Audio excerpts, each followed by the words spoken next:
So in many ways, it's quite appropriate that I follow Volkmar's talk, because that's what I'm going to talk about, is the use of a stent-mounted valve in a mitral position in children as a bailout procedure. So my only disclosure is that it is an off-label use. The Melody valve was developed as a pulmonary valve. However, what we're using it for is an off-label use. The rationale behind the use of this type of valve is that, first of all, in children in particular, non-thrombogenic therapy always has an advantage and will continue to have an advantage. We have children with a very active lifestyle.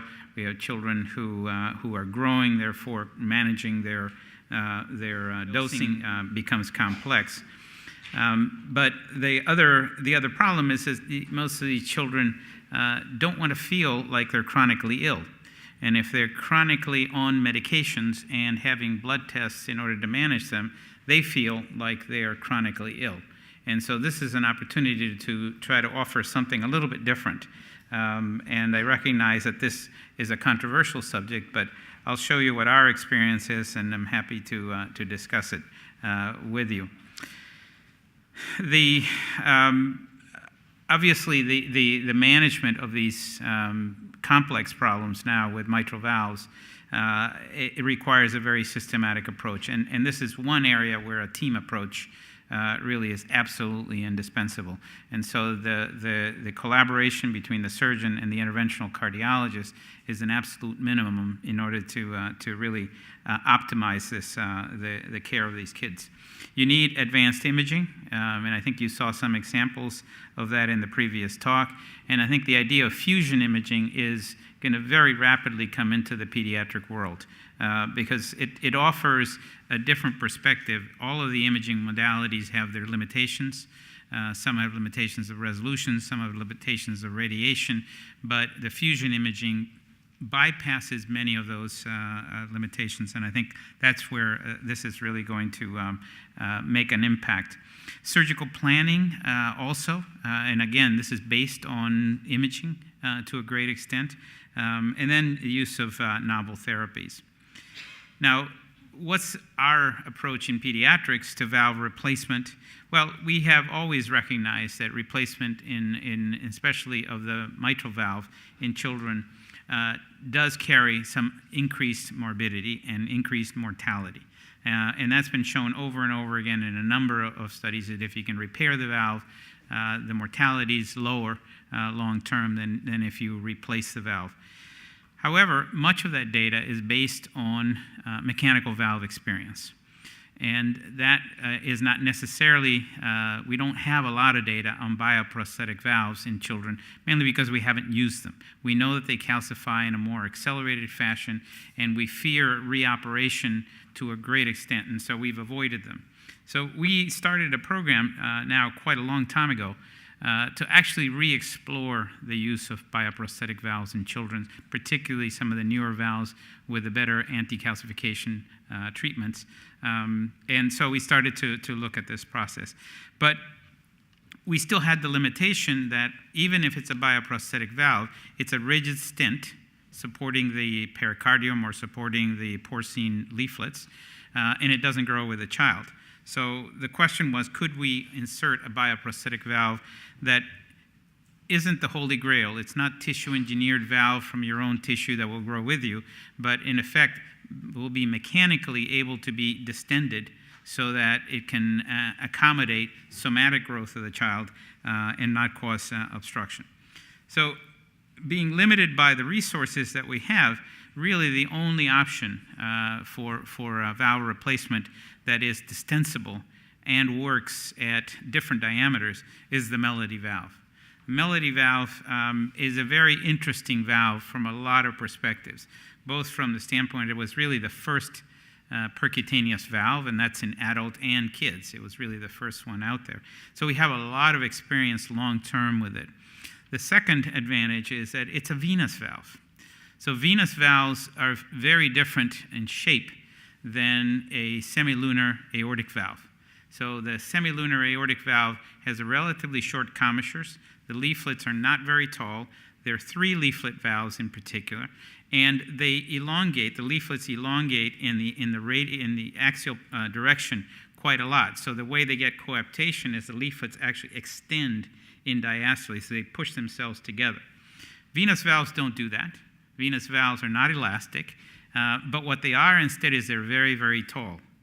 And by that geometry change, it allows them to work. If you think about a venous valve in your leg, it works at a totally flat diameter, and it works when you stand up and that vein distends. It also works at a much greater diameter. So the folks who developed the Melody valve, before it was stented, they recognized the fact that it could work under different diameters. And no one ever really exploited that advantage. So what we decided to do is to look to see if we could actually implant this valve at 1 diameter and begin to, over time, keep and expanding it by catheter dilation and see if it could continue to work. So this is description of our experience with this. We started this in 2010, so a few years ago. This was following some laboratory work that we did with that valve to see if, in fact, we could make it work under those circumstances. And following the laboratory animal work, then we started in 2010 to do the first implantations. Now, what are the advantages? Well, the advantage is, number one, we don't need anticoagulation, obviously, because it is a tissue valve. You do need aspirin, but not the Coumadin. The other advantage is theoretical, which was we could make it theoretically make it work at the initial implantation diameter and increase the diameter over time. The disadvantages, it's a venous valve. We did not know whether it would withstand the systemic pressures, but we did have a lot of experience, and this was what really benefited us. We had a lot of experience with the use of the Melody valve on the right side of the heart, even in patients who had very high pulmonary pressures. So we knew that it could withstand fairly high loads based on the clinical experience with the Melody in the transcatheter inside conduits. So that gave us some justification for going ahead and implanting it now, deliberately implanting it on the left side of the heart. So the implantation technique evolved over time. The other disadvantage from the surgeon's standpoint is 2 things. One is it's a very long valve. It's about somewhere close to 30 millimeters, about 28 millimeters when it's totally collapsed. And so if you think about putting this in a small infant, that's a very long valve. So we had to get accustomed to the idea of having much of that valve sit in the atrium rather than inside the ventricle. And then what was alluded to earlier was the issue of left ventricular outflow tract obstruction. If you push too much of this valve inside of the ventricle, it's very easy to create left ventricular outflow tract obstruction. So I'll talk a little bit about what lessons we learned and what our experience was. So the modifications that we made to the valve were initially there were 2 different modifications. The first one, and probably most important one, is a sewing cuff. So this is maybe I'll just use the pointer. This cuff is something we put on to the Melody. We literally sutured pericardium onto the wall, and that actually is what gets sewn to the annulus of the mitral valve. The length, we cut the length of the valve. We stopped doing that. Actually, that destroys a lot of the support mechanism of this valve. So, in fact, what we instead started to do is just simply move the cuff closer and closer into the ventricular end of the valve and accept the fact that a large portion of this valve is going to be in the atrium. So those are the 2 modifications. I don't think it's a good idea to be cutting stents in these valves, and we certainly have stopped doing that. This is the implantation technique. The valve is collapsed. Typically, we collapse it over a chest tube. So something round, and try to be very, very careful with the leaflets. These leaflets are very small. They're transparent. We sew in the cuff with the ring expanded, and then we collapse it back down again, insert it into the ventricle, aiming it towards the apex, and this is critical. You have to really aim that valve towards the apex of the ventricle. Otherwise, if it rotates up into the outflow tract, you're going to have a serious problem. What we started to do more recently is we simply, before implanting this valve, we put a suture on the apex and then run that suture onto the tip of the valve itself. And that keeps that orientation towards the apex and allows it to stay in position. This is what it looks like. I have to admit it doesn't look very pretty, but it works. So this is, again, an example. This is the annulus right here. So much of this valve is sitting in the atrium. But you can see that despite that, the left ventricular outflow tract, this is, by the way, an AV canal patient. So in the one group where you would really worry about left ventricular outflow tract obstruction, in fact, there was no LV outflow gradient in this patient, and a lot of it was related to the fact that the aim of this, if you look at the axial direction of this valve, is towards the apex of the left ventricle. This is what it looks like by echocardiography. So I think maybe to address Michael Sachs's question, can you see the leaflets despite the stent? Yes. And this is a perfect example. You can see these leaflets moving, even though you're looking through a metallic stent. In fact, ultrasound is very, very good for that. So what's our experience to date? Obviously, it's relatively small. We rarely replace valves, AV valves in children. But there are situations where we have to do it because we've attempted repair and have failed. So our experience to date, and this is over from the time we started, and really we did very few early on. Most of our experience has been really in the last 3 to 4 years. We've implanted a total of 24 in the mitral position. We have many more that we've implanted in other positions, in the tricuspid, in the aortic position, and it also works quite well there, but this is only the mitral position. The age range, as you can see, it's a median age of about 8 months. So these are young infants. You anticipate that that their growth rate is going to be very high, and the youngest one that we've done is a month of age.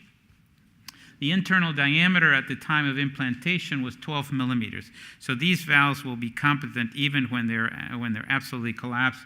And the smallest one, this was in the very young infant, had 9 millimeter internal diameter at the time of implantation.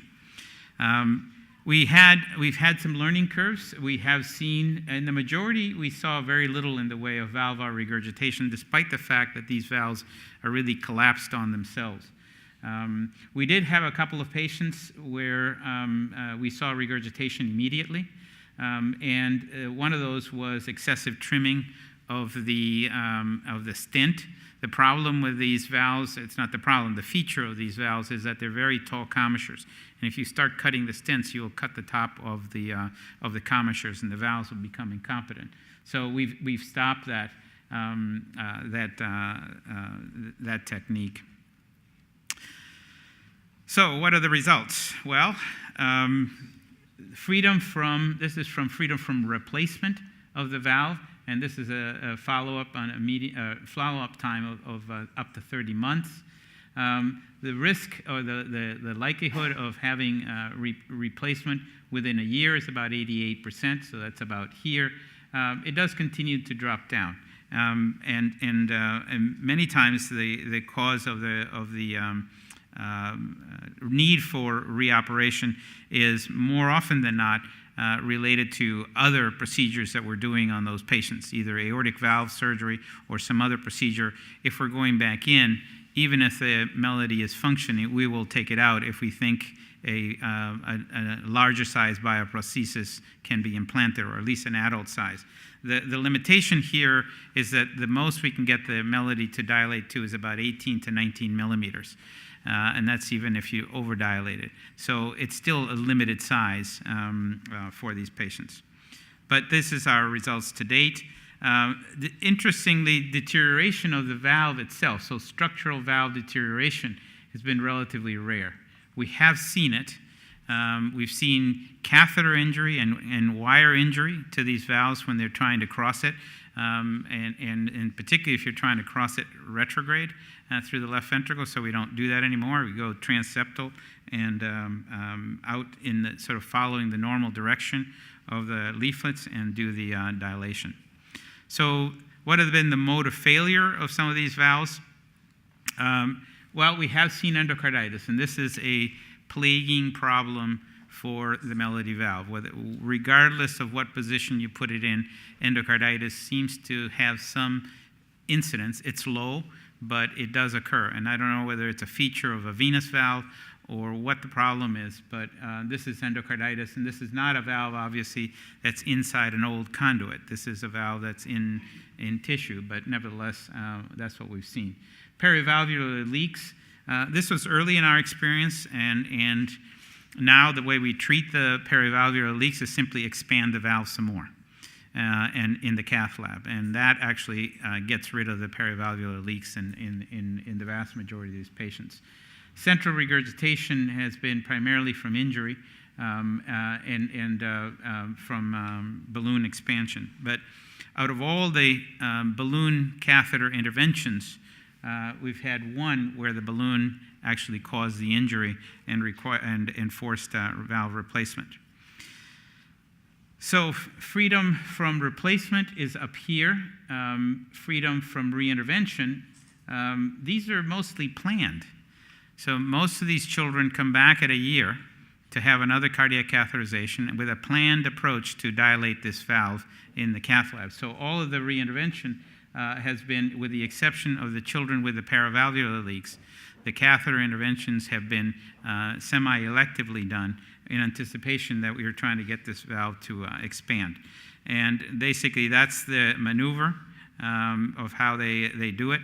The goal here is to flare this valve, and so the balloons are oversized both in the tip and in the back, and this is what allows to stabilize the valve and also prevent the paravalvular leaks. This is an example of, if you'll notice, this ventricle is very round. It's very smooth surface. This is one of our fetal intervention EFE children where they had severe mitral stenosis. We did a EFE resection.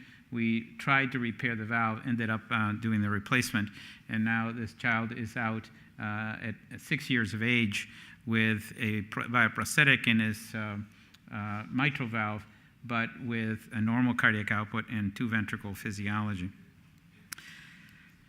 The results of the transcatheter, there's been 32 now, transcatheter balloon dilations, or I should call it expansion of the bioprosthetic valve. The increase in regurgitation margin post-balloon is shown here. So many of these patients came in with none or very mild regurgitation pre-balloon dilation, and there is a definite increase in the degree of regurgitation, but in most cases, it's a very minor increase in the degree of regurgitation. So, if you think about what has to be done, these are high-pressure balloons because you're expanding not only the stent, you're expanding the annulus in these children. So the forces on these leaflets are fairly high, but despite that, the actual injury to the leaflets is relatively uncommon. Now that may be because of the technique of flaring the tip and the back with an oversized balloon. I'm not clear about that, and that's not my specialty, but nevertheless, I think this demonstrates that it's relatively safe to balloon dilate these valves. And then we compared our results with Melody. It's not a fair comparison, but this is comparison with our own institutional experience with freedom from structural valve deterioration and reoperation with the other alternatives. So we have pericardial valves in the mitral position, we have porcine valves in the mitral position, and this is mechanical valves in the mitral position. And even in mechanical valves, because of problems with pannus growth, we have structural deterioration of these valves that require us to reoperate. So it's early. I'm not claiming that the Melody experience is superior, but on the other hand, it's certainly a lot better than the other bioprosthetic valves. And so I think it is actually a viable alternative. The techniques for implantation are a little bit tricky, and so it's not something I would recommend just do it and without watching another center or visiting another center who's doing it. But now there is a multi-center trial going on, which includes centers in Europe as well as North America. So I think we will see more numbers.